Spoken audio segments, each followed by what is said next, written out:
बाड़मेर राजनीति के क्षेत्र में हमेशा से चर्चाओं का केंद्र बना है, लेकिन इस बार कई ऐसे युवा चेहरे राजनीति की चर्चाओं के केंद्र बने हैं जो न केवल बाड़मेर बल्कि राजधानी तक चर्चा का केंद्र है। ऐसे में ये कहा जाए कि इस बार कई युवा चेहरों पर, चाहे कांग्रेस हो चाहे भाजपा हो, वो दाव खेल सकती है, तो इसमें कोई अचरज की बात नहीं होगी। बीते 2 दशक से बाड़मेर की राजनीति में एक चर्चित नाम है राजेंद्र सिंह भियाड़। उनसे आज हम बात करेंगे और ये जानने की कोशिश करेंगे कि जो चर्चाओं में है वो कितना सही है और क्या उनके नाम के साथ जो चुनावी चर्चा के कई बिंदु जुड़े हुए हैं वो सत्य है या फिर ये सिर्फ कयास ही लगाए जा रहे हैं। सबसे पहले राजेंद्र सिंह जी, आपका इस खास मुलाकात में स्वागत है। शुक्रिया। क्या माना जाए कि राजेंद्र सिंह भियाड़ की राजनीति के मायने क्या है? नहीं, राजेंद्र सिंह भियाड़ की राजनीति कोई व्यक्तिगत बात नहीं है। जैसा आपने कहा, पिछले 15-20 वर्षों से जैसी मेरी समझ और क्षमता है, मुझे लगता है कि राजनीति का मतलब केवल चुनाव नहीं होता है। राजनीति का मतलब होता है लोग, राजनीति का मतलब होता है लोगों की मदद करना। तो जैसी मेरी क्षमता और समझ जैसी रही है उस तरह से मैं करता आया हूँ, तो इस नाते आगे भी करता रहूँगा। ये मुझे चूँकि ठेठ से ही मेरी ये रुचि का क्षेत्र है, लोगों की मदद करना मुझे अच्छा लगता है, तो इस नाते मैं काम करता रहा हूँ, करता रहूँगा। वर्ष 2001 के आसपास पुलिस के विरोध के साथ आपने एक नेता, एक लीडर के रूप में शुरुआत की। आज 2 दशक बीतने को है, कई आंदोलनों में आप शामिल रहे। या राजनीतिक अनुभव की बात करें तो पार्टी के चुनाव प्रबंधन से लगा के 2014 के सबसे दिलचस्प भारत के लोकसभा चुनाव जो थे, उसमें जसवंत सिंह के साथ आपने जो एक अनुभव प्राप्त किया, उसके बारे में बताएं कि ये जो अनुभव की यात्रा थी 2001 से लगा के, एक आंदोलन से लगा के, ज़मीन से जुड़े हुए मामले, जेएसडब्ल्यू के आंदोलन से लगा के, इसमें इस अनुभव को किस तरीके से आप? बहुत सीखने का रहा। आपने ठीक याद है, 2001 में तो मैं एक बिल्कुल नौजवान बच्चा ही था, मतलब उस समय यूनिवर्सिटी क्या मैं फाइनल वो दे के आया था, और उसी समय कांग्रेस की राज थी, यही अशोक गहलोत साहब मुख्यमंत्री थे और यहाँ एक एसपी साहब थे, सेंगाथिर जी। एक महिला के ऊपर झूठा मुकदमा हो गया और हमने कई पुलिस के नीचे भी कहा, लेकिन अल्टीमेटली पुलिस ने झूठा मुकदमा किया और अरेस्ट करने पे आ गई। तो लोगों में बड़ा आक्रोश फैला, लेकिन कोई लीडर नहीं था। तो मेरे पास बहुत सारे लोग आए, उन्होंने कहा कि साहब आप लीड करो। तो हम लोगों ने कलेक्ट्री और पुलिस का घेराव किया और उस घेराव से हमको सफलता भी मिली। तो उससे लेकर के बाद में कच्ची बस्तियों के उसका हुआ, किसानों के मूवमेंट हुए, गायों के मसले आए, डीएनपी का मसला आया, मतलब सैकड़ों ऐसे मसले आ गए। तो इस पूरी यात्रा में जैसे एक पॉलिटिकल एक्टिविस्ट जिस तरह से ग्रूम होता है, और मेरी ये साफ मान्यता है कि बिना मूवमेंट के, बिना लोगों के लिए और इश्यू पे आजकल एक फैशन नहीं हो गई कि ये जब से सोशल मीडिया का दौर आया है तो इश्यू हो या नहीं हो हल्ले को ही जो है आंदोलन समझ लिया जाता है। ये हमारी ऐसी कभी नहीं रही। आप भी इस मुझे जहाँ तक याद है, आपकी पत्रकारिता की यात्रा भी उस समय की है। तो इश्यू पे लड़ने का जो हमारा टैक्टिक्स रही, प्रैक्टिस रही। बिल्कुल, आपके बारे में बताते हैं कि इश्यू बेस्ड जो मुद्दे आधारित है, बातें हैं, उनके ऊपर आगे बढ़ते हैं आप।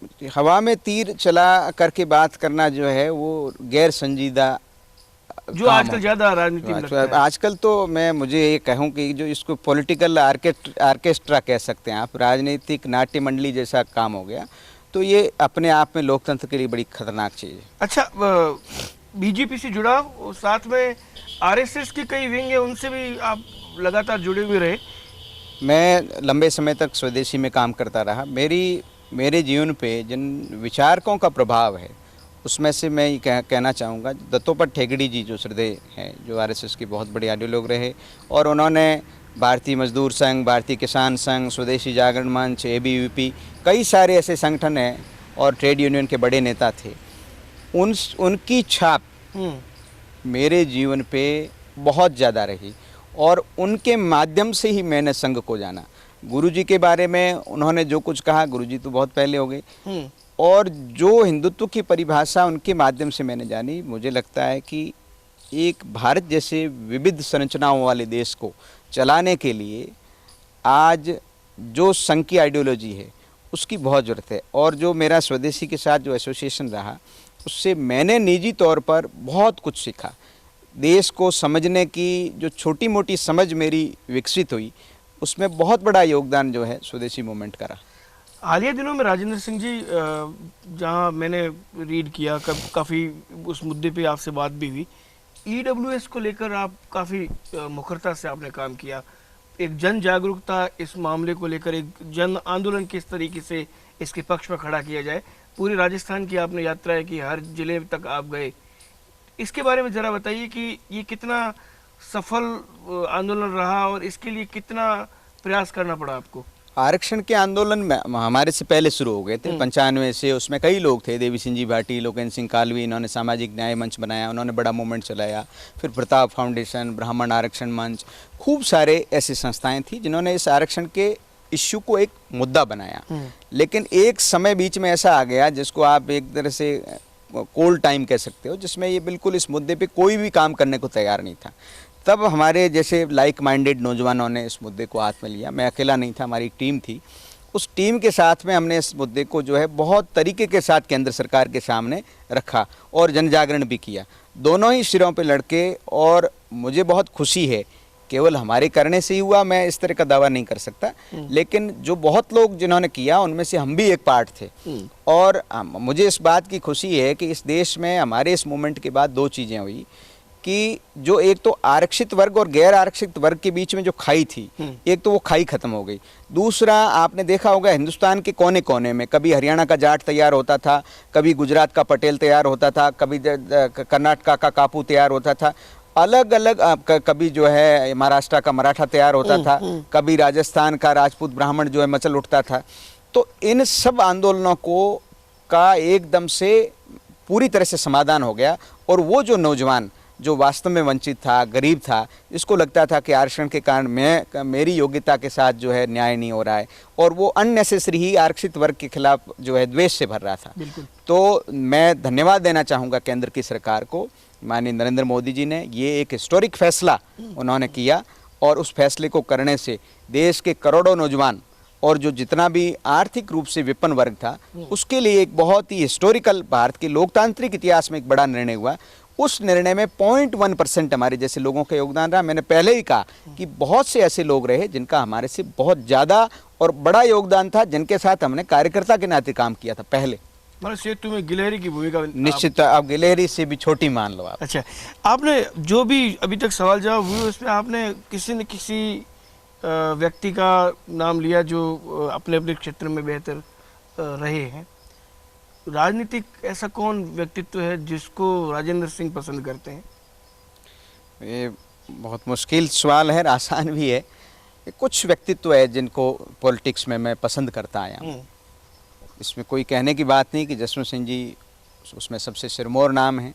उनमें जो उनके व्यक्तित्व में जो एक कशिश थी, उससे कौन उनसे प्रभावित हुए बिना रह सकता है। चंद्रशेखर जी और अटल जी की जो अप्रोच थी भारत की जनता को लेकर के, उसका मैं ठेठ से मुरीद रहा। ये दोनों के व्यक्तित्व मेरे को समान रूप से आकर्षित करते रहे। और वर्तमान हमारे जो प्राइम मिनिस्टर है मोदी साहब जी, उनकी जो डिसीजन मेकिंग है और भारत की जनता से जो कनेक्ट होने की ताकत है, वो हाल के वर्षों में, इन सालों में, जब से मैं पैदा हुआ हूँ, मेरा अनुभव है, इतनी कनेक्ट होने की ताकत मैंने किसी भारत के और नेता में नहीं देखी। अच्छा, तो नरेंद्र मोदी की जो नेतृत्व क्षमता है या उनकी जो कार्यशैली है, राजेंद्र सिंह बिहाड़ की, उसके बारे में क्या विचार है, ये ज़रूर जानना चाहेंगे। निश्चित तौर पर आप देखिए कि 2 बार इस तरह से भारतीय जनता पार्टी को फुल मेजोरिटी से लाना, और जिस भारतीय जनता पार्टी को आपकी बिरादरी नॉर्थ इंडिया की पार्टी कहती थी, वो आज नॉर्थ ईस्ट से लेकर के साउथ से लेकर के पान इंडिया पूरे भारत की पार्टी बन गई है। तो ये नरेंद्र मोदी की करिश्मेटिक लीडरशिप का ही नतीजा है। दूसरा, अस्थिर और कोalition गवर्नमेंटों का एक युग आ गया था 1990 के बाद में। कोई भी सरकार अपने बहुमत से दूर थी। तो ये भारत के लोकतंत्र के लिए अच्छा है कि कोई स्थिर सरकार आए और वो जो है फैसले लेने के मामले में स्वतंत्र रहे।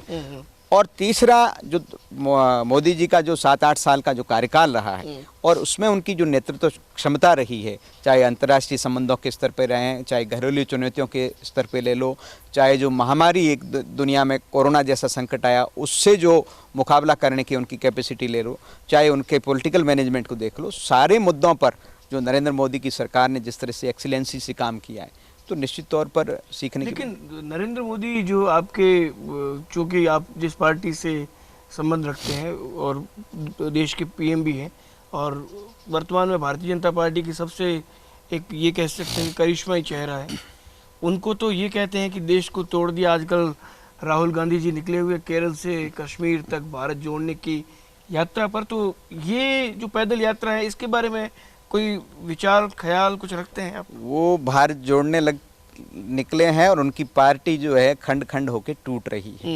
उनसे प्रदेश दर प्रदेश उनके नीचे से निकल रहे हैं। उनकी यात्रा पर मुझे एक ही बात कहनी है कि न माजी है, न रहबर है, न हक में हवाएं। न माजी है, न रहबर है, न हक में हवाएं, कश्ती भी जर्जर है फिर भी सफ़र है। तो राजस्थान में जो वर्तमान में स्थिति राजनीतिक लिहाज से जो चल रही है उसके ऊपर भी कुछ बोलिए। क्या लगता है आपको कि ये जो सिर्फ फुटबॉल वाली जो नौबत आई है मुख्यमंत्री की कुर्सी को लेकर, बहुत पुरानी पार्टी है, ह्यूज साहब ने, अंग्रेज एक थे, उन्होंने स्थापित की थी, 100 से 150 साल होने को है इस पार्टी को, ये जो आजकल मुख्यमंत्री की इस कुर्सी के लिए जो लड़ाई अपने सूबे राजस्थान में चल रही है, इसको कैसे देखते हैं? देखिए, हमने बनती हुई कांग्रेस को तो नहीं देखा, लेकिन हम वो पीढ़ी है जो टूटती हुई कांग्रेस को देख रहे हैं। बनती हुई कांग्रेस तो 19वीं सदी के एंड में बनी और टूटती हुई कांग्रेस जो है ये 21वीं सदी की शुरुआत में खंड विखंड होकर के दिनों दिन जो है डूबते जहाज की तरह से हो रही है। राजस्थान के अंदर एक शब्द में कहूँ तो नौजवान नेता की तो तुरंत पद प्राप्ति की ललक और सीनियर नेता की किसी भी सूरत में कुर्सी से चिपके रहने की ललक के बीच का झगड़ा है। कोई किसी को स्पेस नहीं देना चाहता और राजस्थान की जनता ने जो इनको मैंडेट दिया था, इन्होंने 4 साल सिवाय आपस में लड़ने के और सिवाय आपस में एक दूसरे के ऊपर आरोप प्रत्यारोप करने के, आप देखो पिछले 2 दिन से आप मीडिया में देख रहे हो, आप मीडिया कर्मी हो, मुझे एक उदाहरण दे दो अपनी ही पार्टी के नेताओं के खिलाफ, एक दूसरे के खिलाफ लोग किस तरह की भाषा का इस्तेमाल कर रहे हैं। आप देखिए, कोई कह रहा है ये तो पागल हो गया है, कोई कह रहा है ये तो सठिया गया है, कोई कह रहा है ये ऐसा है, और कहीं कहीं तो मंत्रियों पे जूते चल रहे हैं। मतलब जिस तरह की जूतम पेजार कांग्रेस के अंदर मची है, तो स्टेट की जनता पछता रही है कि हमने 4 साल पहले 5 साल के लिए इनको आपस में लड़ने के लिए और एक दूसरे को गालियों में कंपटीशन के लिए मैंडेट थोड़ी दिया था। लेकिन भारतीय जनता पार्टी के भी इतने गुट बने हुए हैं कि हर चेहरा जो है वो मुख्यमंत्री का दावेदार नजर आने लगा है आजकल। तो कांग्रेस जैसे हालात तो नहीं आपके? बिल्कुल नहीं, ऐसा कहीं भी भारतीय जनता पार्टी का इतिहास देख लीजिए, चाहे राजस्थान का देख लीजिए, आपके बिरादरी के लोग जो है मुख्यमंत्री के ये नाम ये आप चलाते हैं। भारतीय जनता पार्टी का अपना एक प्रोसेस है, विधायक दल बैठता है और विधायक दल जो है नेता चुनता है और हमारा पार्लियामेंट्री बोर्ड उसके ऊपर ठप्पा लगाता है। बहुत सिंपल सी एक प्रोसेस है जो समय आने पे होगी। कभी भी भारतीय जनता पार्टी में राजस्थान में आज दिन तक 3 बार भैरू सिंह जी चीफ मिनिस्टर रहे हैं, 2 बार वसुंधरा जी चीफ मिनिस्टर रही है। आप मुझे एक इंसिडेंट ऐसा बता दीजिए जब भारतीय जनता पार्टी में आपसी खींचतान के कारण इस तरह की गुटबंदी हुई है। लेकिन चेहरा तो हर बार ये स्पष्ट हो ही जाता है, जब कभी स्वराज संकल्प यात्राएं निकले, कभी कुछ निकले, तो ऐसा लग जाता है कि इस बार कौन सी बन रहा है। पार्टी अलग अलग चुनाव में अलग अलग रणनीति बनाती है, कई बार चेहरा घोषित करके रणनीति बन चुकी है कि किस नहीं, मैं बहुत छोटा कार्य करता हूँ। ये आपका जो प्रश्न है इस प्रश्न का उत्तर देने का मैं अधिकृत और सही व्यक्ति नहीं हूँ, लेकिन हर समय मैं मूल बात कह रहा हूँ कि हर समय अलग अलग इश्यूज पर चुनाव लड़ती है, अलग अलग तरीके से चुनाव लड़ती है। हर चुनाव इश्यू तो हर बार आपके धर्म वर्ग इसी के आधार पर विपक्ष आरोप लगाता है कि अगर धर्म की बात न करे तो भाजपा चुनाव नहीं लड़ सकती, हर बात में भारत पाकिस्तान न करे तो चुनाव नहीं लड़ सकती। आपके हिसाब से धर्म और आध्यात्मिकता क्या है और आरएसएस के हिंदुत्व के जो विचार हैं, इस पर आप देश के लिए इसको कितना कारगर उपयोगी हित में मानते हैं? देखो, जो राज धर्म से रहित हो वो राज रावण राज होता है और उसका अंत होता है। विपक्षियों का आपने अंत देख लिया। महात्मा गांधी ने इस देश को धर्म के नाम पे जोड़ा था। अब धर्म का मतलब किसी धर्म के प्रति नफरत नहीं है। और आपने जैसा कहा आरएसएस के हिंदुत्व की आपने बात की, मोहन भागवत जी का भी स्टेटमेंट था, आपने कुछ दिनों पहले सुना हो। तो हिंदुत्व का मतलब हिंदू किसी से नफरत नहीं कर सकता और इस देश में रहने वाले किसी व्यक्ति के साथ नफरत नहीं। हिंदू जैसा सर्वसमावेशी सहिष्णु कोई हो नहीं सकता। और आरएसएस की हिंदुत्व की विचारधारा भी क्या है, विचार ऑलरेडी, कोई आरएसएस ने हिंदुत्व के विचार को पैदा नहीं किया है, विचार ऑलरेडी है। आरएसएस उस विचार के माध्यम से इस देश के अंदर जो एक सांस्कृतिक एकता है उसको इस्टेब्लिश करना चाहता है। ये देश जिस तरह से एक कैसे बना रहे, मजबूती के साथ कैसा बना रहे। और आपने देखा होगा अभी जो थोड़े दिन पहले ही कुछ मुस्लिम बुद्धिजीवी मोहन भागवत जी से मिले, तो उनकी राय भी ये थी कि हमको बहुत गहनता से, गंभीरता से सुना। एक हिंदू विचार ही ऐसा विचार है जो सबको साथ लेकर के चलने की क्षमता रखता है। आध्यात्म अपने आप में ये है कि आप अपनी अपनी पूजा पद्धतियों को, वो एकदम व्यक्तिगत चीज़ है, अपनी अपनी पूजा पद्धतियों को निष्ठा के साथ निभाइए, किसी के प्रति नफरत की बात नहीं है। आध्यात्म भीतरी शोध है व्यक्ति की। आप ध्यान के माध्यम से अपने भीतर जाइए, भीतर जाके जो परमात्मा आपके अंदर है, जैसा गीता कहती है कि हर व्यक्ति के हृदय में ईश्वर है, तो ये उस ईश्वर की कहीं और खोज नहीं करनी है, हृदय में खोज करनी है। ये आध्यात्म है। 2023 का जो चुनाव है शिव का, इसको लेकर क्या मन में चल रहा है अभी से? मन में कुछ नहीं चल रहा है। जो पार्टी का आदेश होगा, जो भारतीय जनता पार्टी तय करेगी, हम ये चाहते हैं कि बॉर्डर की सीट है और इस बॉर्डर की सीट पर भारतीय जनता पार्टी आए, क्योंकि इस इलाके में बहुत दुश्वारियां हैं। बॉर्डर की सीट होने से एक इसकी ज्योग्राफी बहुत बड़ी है, इस कारण से भी बहुत समस्याएं हैं। तो मन में तो ये है कि उन समस्याओं का यदि समाधान करने में हमारा कोई 1% योगदान हो जाए तो ठीक रहे। पिछले 2018 के जो चुनाव थे उसमें 3-4 जो नाम प्रमुखता से चर्चाओं में रहे और जो सर्वे में बताया जाता है कि अंतिम जो 2 थे उसमें आप भी शामिल थे। तो इस बार आप चुनाव लड़ने की तैयारी में हैं? देखो, चुनाव जो है ये निर्णय पार्टी करती है। व्यक्ति के मन में आ जाए चलते चलते कि मैं प्रधानमंत्री बनना चाहता हूँ, उससे नहीं बनता। पार्टी तय करती है, जनता तय करती है कि हमको ये आदमी चाहिए, और पार्टी डिसीजन करती है।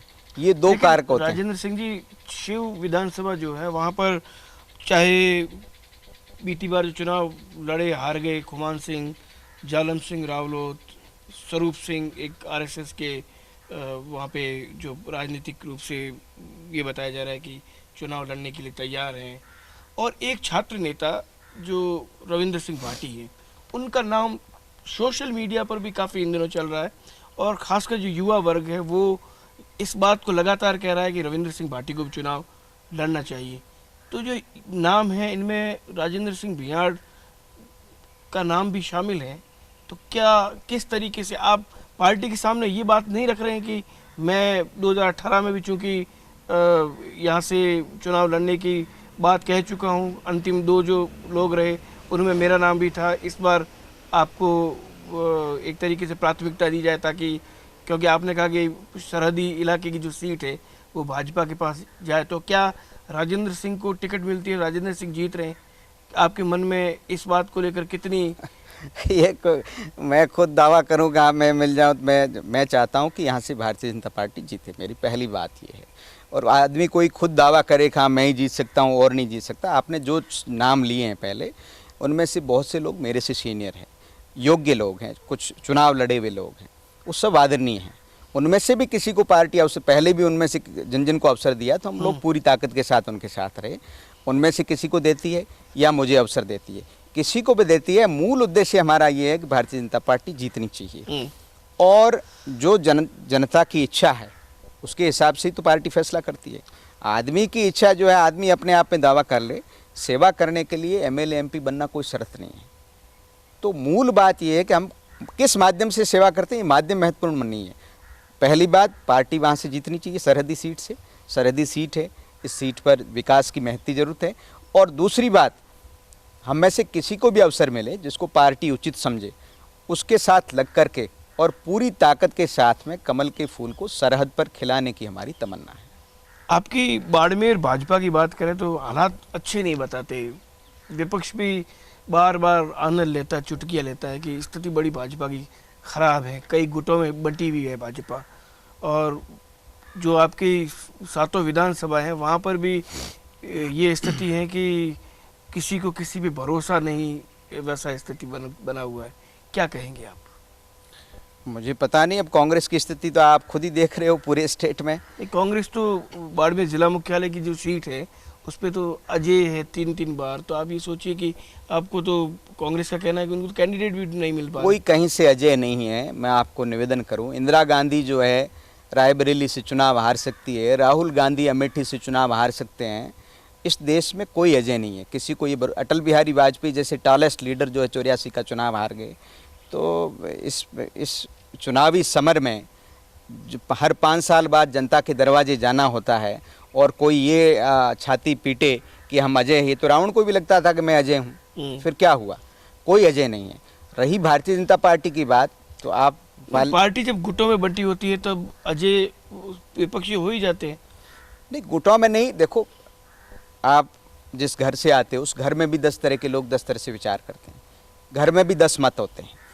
इसका मतलब ये नहीं पॉलिटिकल पार्टियों में वही लोग आए अपने समाज में से। तो मैं ये बात ठीक है आपकी कि कोई न कोई बाड़मेर की सीट पे एक बड़ी कमजोरी है जिसके कारण से हम 3 बार से हार रहे हैं। इस कमजोरी को पार्टी कलेक्टिवली बैठ करके दूर कर देगी। तो मैं आज, मेरी ये बात आप रिकॉर्ड कर रहे हैं, इसको आप रिकॉर्ड रखना कि हम बुरी तरह से, मतलब आप ये देखो कि रिकॉर्ड वोटों से ये सीट जो है भारतीय जनता पार्टी की झोली में आ जाएगी और पहले आती रही है। तो कुछ समस्याएं जरूर है इसमें, कोई मैं इसमें इनकार करूं ये गलत होगा। उन समस्याओं को पार्टी के फोरम पे बैठ के, विद इन द पार्टी बैठ करके हमको सुलझाना चाहिए, दूर करना चाहिए। क्या क्या कमियां रही, बहुत सी बार तो ऐसा ही हुआ कि हमारे ही कैंडिडेट कई बार बागी हो गए। पिछली बार तो क्या बागा, हमारे जो बागी प्रत्याशी भाजपा के थे तो वो जो है 20,000 वोट लेके चले गए। हम 6-7 हज़ार वोट, उस समय तो सीट आई हुई थी। अच्छा, शिव की बात करें तो आरएलपी ने बीती बार 50,000 के आसपास वोट प्राप्त किए। तीसरा मोर्चा भी चिंता का कारण है कि कहीं, या जो कांग्रेस कहती है कि बी पार्ट है, बी टीम है, ऐसा तो नहीं है? तो हमारे वहाँ पर तो जो है बी पार्ट किसका है पता नहीं, लेकिन जो शिव की विशेष रूप से जो आरएलपी के जो प्रत्याशी रहे उन्होंने तो आरएलपी छोड़ दी और उनका अपना व्यक्तिगत वोट था। वो दलित समाज के बड़े नेता है उदयराम जी, तो उनका व्यक्तिगत वोट था, दलित समाज की वो सेवा करते रहते हैं। उन्होंने आरएलपी से त्यागपत्र दे दिया और दलित के इश्यू पे दिया है। तो अब उनका तो लौट के आना मुझे लगता नहीं, जहाँ तक मैं समझता हूँ। दूसरे भी कई चेहरे तैयार हो गए। नहीं, वो ठीक है, कोई पॉलिटिकल पार्टी चल रही है तो उस पर मैं क्या टिप्पणी करूँ। किसी को लड़ना है तो ये तो चुनाव है, आज़ादी है, लोकतंत्र है, इसमें चिंता की क्या बात है। जब आप शिव विधानसभा में भाजपा की ओर से अपने आप को कितना सशक्त उम्मीदवार मानते हैं कि मैं पार्टी टिकट देगी मुझे और मेरे पास जीतने के लिए ये ब्लूप्रिंट है कि भाजपा आपके ऊपर भरोसा करे और आपको आप फिर घूम फिर के आ गए। देखो, ये किसी भी व्यक्ति के लिए ये कहना बहुत हल्की बात होती है कि मैं ही जीता हूँ, ठीक है। और मुझे जहाँ पूछा जाएगा, मुझे पार्टी कंसिडर करेगी तो मुझे जहाँ ब्लूप्रिंट मांगेंगे वहाँ मुझे देना चाहिए। लेकिन हमारे सामने ये ब्लूप्रिंट है कि ये सीट भारतीय जनता पार्टी कैसे जीत सकती है। इस बात का हमारे पास पक्का ब्लूप्रिंट है और इस ब्लूप्रिंट को हमारे आजमाया हुआ है। इस ब्लूप्रिंट को हमने बार बार आजमाया है और हम रिजल्ट लेके आए हैं। अच्छा, 2014 के जो चुनाव थे उसमें ये बताया गया कि एक भाजपा का ही बागी हो चुका समूह, उसकी और भाजपा के बीच में बहुत बड़ी खाई थी, उसको पाट लिया गया है या पाटने के प्रयास अभी तक जारी? नहीं, निश्चित तौर पर उस चुनाव के बहुत ही जिसको कहते हैं बाद में साइड इफ़ेक्ट बहुत निकले। पार्टी के साथ बरसों से जुड़े हुए लोग जो है उसमें से कुछ छिटक गए, हमारे जैसे लोग भी उसमें शामिल थे। लेकिन पार्टी के उस समय के राजस्थान के शीर्ष नेतृत्व ने हम लोगों से बात करी, उनमें से हम अधिकांश लोग जो है वापस पार्टी फोल्डर में आ गए। लेकिन फिर भी मान लो हमारे कुछ बंधु वहाँ छूट गए हैं, तो पार्टी का तो ये काम ही है कि ज़्यादा से ज़्यादा लोग जुड़े, उनकी कोई कंप्लेन है, शिकायत है तो वो दूर हो। हम कर सकते तो हम करेंगे, हमारे से जो उच्च नेतृत्व है, प्रदेश का नेतृत्व है, उनसे बात करेंगे। और सब लोग जो बेसिकली जिन्होंने सरहद पर पार्टी को खड़ा किया है, तो वो कांग्रेस के फोल्डर में जो है वो सेट नहीं हो सकते, कांग्रेस के कल्चर के लोग नहीं है। बेसिकली जो है वो भारतीय जनता पार्टी के कल्चर के लोग हैं। तो भारतीय जनता पार्टी के कल्चर का कोई भी व्यक्ति हमसे छिटक करके गया है और मान लो वो हमसे दूरी महसूस करता है, तो उसको जोड़ने का हमारा फ़र्ज है। जो कुछ शेष बच गए हैं तो उनसे बात की। अच्छा, अब हम इंटरव्यू के अंतिम दौर में, तो कुछ और सवाल मैं पूछना चाहूँगा, मेरे मन में आ रहे हैं कि शिव क्षेत्र में आज़ादी के इन 75 सालों के बाद ऐसे कौन कौन से मुद्दे हैं जिनके ऊपर चुनाव लड़ा जाना चाहिए, ऐसी कौन कौन सी बातें हैं जो भी प्रतिनिधित्व करे उस इलाके का, तो उसको इन बातों के ऊपर ध्यान देना ही चाहिए, क्योंकि ये वहाँ के आम जनता के ज्वलंत मुद्दे हैं। बहुत बेसिक है। जैसे पानी का मसला जो है वो सबसे प्राइमरी मसला है। पानी की इतनी दुश्वारी कब तक सर पानी के ऊपर चुनाव लड़ते रहेंगे? पानी के ऊपर चुनाव लड़ने की बात मैं नहीं कह रहा हूँ। पानी जरूरत है, चुनाव हो कि नहीं हो, चुनाव मतलब ये तो एक चुनावी झुंझुना या जुमला ही हो गया कि पानी पिलाएंगे इसलिए वोट दीजिए। नहीं, वोट दे कि नहीं दे मैं उस पर नहीं जा रहा, अभी वोट पे नहीं जा रहा हूँ। मैं ये कह रहा हूँ कि कोई सी पार्टी जीते, कोई सा प्रत्याशी जीते, पानी की जो समस्या है इस पे एक मान लो आप इसको सामूहिक कमजोरी कह दो, मैं बीजेपी कांग्रेस में नहीं पढ़ना चाहता। जनप्रतिनिधियों को टाइम बाउंड जो 5 साल का आदमी को समय मिलता है, उसकी सरकार को मिलता है, इसमें 2 है। मैं परसों ही एक जलदाय विभाग के बड़े अधिकारी के साथ बैठा था। उन्होंने कहा कि साहब बहुत से जिलों में अधिकारियों ने 5 साल में स्कीमें बनी, उसको पीछे पड़ के इम्प्लीमेंट करवा दिया। और उसमें बड़ा कारण था कि वहाँ के लोकल अधिकारी जो है, बड़े अधिकारी, उनका ये भी रहता था कि हम इसको पूरा कर दें, हमारा ही जिला है, हमारे ही लोग हैं। तो अधिकारी नेता का कॉम्बिनेशन प्रॉपर ढंग से बन जाए और 5 साल आदमी टाइम बाउंड कर ले तो ये कोई बड़ी समस्या नहीं है। लेकिन कई बार होता है कि स्कीम पिछले राज में बनी होती है, वो अधिकारी लेट लतीफ़ी कर लेते हैं, फिर किसी की ट्रांसफ़र हो जाती है, फिर नया राज आ जाता है, नए राज में वो स्कीम डल हो जाती है, फिर तो इस तरह से ये मतलब जिस तरह से ब्यूरोक्रेटिक हर्डल्स के कारण या मान लो हमारे जो जनप्रतिनिधि है उनके थोड़े से आलस के कारण ये समस्या लटकी हुई है। तो पहला इश्यू पानी है। दूसरा, हमारा इतना इलाका फैला हुआ है, आप देखो डीएनपी ने आधे से ज़्यादा इलाके को हमारे फ्रीज कर दिया। पानी, बिजली, सड़क, ट्यूबवेल, चिकित्सा, शिक्षा, कोई सुविधा आप वहाँ नहीं बना सकते। तो इससे ज़्यादा इस देश के अंदर, एक आज़ाद मुल्क के अंदर उन नागरिकों के ऊपर क्या बीत रही है। तो ये हमारी एक इतनी बड़ी प्रॉब्लम है। अब इसके आश्वासन सब बार मिले, बीजेपी कांग्रेस के सब नेता चाहते हैं, कोई नहीं चाहता कि डीएनपी की जो समस्या है वो हल नहीं हो। लेकिन क्यों नहीं हो पा रही है, अब ये किसी पे चार्ज लगाने की तो मेरी हैबिट में नहीं है, लेकिन हम सब इसके लिए जिम्मेदार है। वकालत सही तरीके से हुई नहीं अब तक। निश्चित तौर पर इसमें तो कोई कहने की बात नहीं है कि वकालत सही, और ये सामूहिक फेल्योर है। बिल्कुल बीजेपी कांग्रेस के नेताओं का सामूहिक फेल्योर है। हम बात करते हुए हमको शर्म आनी चाहिए, बात ठीक है। अच्छा, सबसे अंतिम जो सवाल है वो कर लेते हैं आपसे। वर्तमान में शिव से जो विधायक हैं उनकी इलाके को लेकर क्या कार्यशैली? आपके पूर्व विधायक जालम सिंह ने बीते दिन एक वीडियो रिलीज करके कहा कि वो जन्मजात एक तरीके से एक लगाया कि वो इस तरीके का आदमी है, और उन्होंने ये भी कहा कि जानबूझ के उन्होंने धर्म और जाति के आधार पर हरसाणी जैसे क्षेत्रों को विकास से महरूम रखा, माफ़ करें। मैं जालम सिंह जी ने क्या कहा या उनकी क्या भाषा रही, मैं उस पर कोई टिप्पणी नहीं करना चाहता। लेकिन मैं ये ज़रूर कहना चाहता हूँ कि अमीन खान जी को लंबा समय हो गया राजनीति में, और राजनीति में उम्र भी एक चीज़ होती है, इसमें कोई दो राय नहीं। जितनी नौजवान व्यक्ति की काम करने की क्षमता होती है उतनी उम्रदराज व्यक्ति की क्षमता नहीं होती। तो उनका जो 4 साल का कार्यकाल रहा है, मैंने पहले ही कहा कि चूँकि सरकार आधे समय तो सरकार जो है इनकी होटलों में बंद रही, तो उसके कारण से इन जो 4 सालों में जो स्यू में कांग्रेस की सरकार का जो फ़ायदा हमको मिलना चाहिए था वो निश्चित तौर पे नहीं मिला है। और ये फ़ायदा नहीं मिलने के कारण हमारा इलाका 4-5 साल दूसरे राजस्थान के इलाकों से पीछे छूट गया है। तो इसका बड़ा घाटा होता है कि आपके पास एक पूरी सरकार में आप कोरे चले जाएं, तो इसका निश्चित तौर पर जो है हमको नुकसान हुआ है।